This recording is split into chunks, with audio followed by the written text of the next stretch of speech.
नमस्कार, one India Hindi में आपका स्वागत है। गुजरात विश्वविद्यालय से एक मुस्लिम छात्र ने संस्कृत भाषा में पीएचडी कर इतिहास रच दिया है। अभी तक किसी भी मुस्लिम छात्रा ने विश्वविद्यालय के संस्कृत विभाग में पीएचडी नहीं की थी।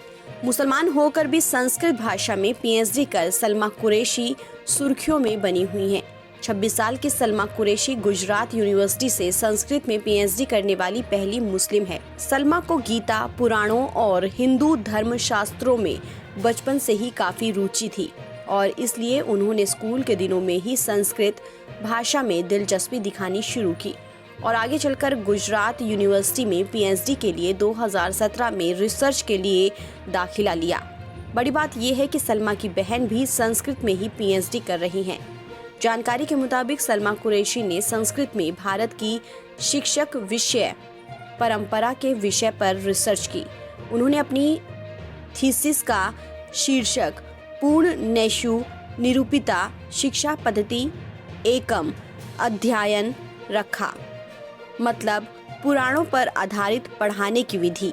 वहीं जब संस्कृत में पीएचडी करने को लेकर सलमा से सवाल पूछे गए तो उन्होंने कहा कि हिंदू धार्मिक ग्रंथ संस्कृत में है और इसे देवताओं की भाषा माना जाता है। ऐसे में मेरा मानना है कि किसी भी भाषा का किसी धर्म से कोई लेना देना नहीं होता।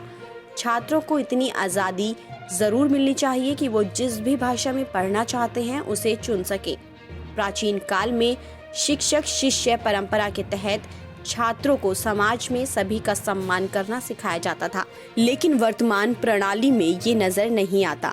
गौरतलब है कि भारत की सबसे पुरानी भाषा संस्कृत का महत्व घटता जा रहा है, लेकिन दूसरी तरफ अमरेली जिले की एक मुस्लिम छात्रा का इसका महत्व समझकर इसकी पढ़ाई करना गर्व की बात है।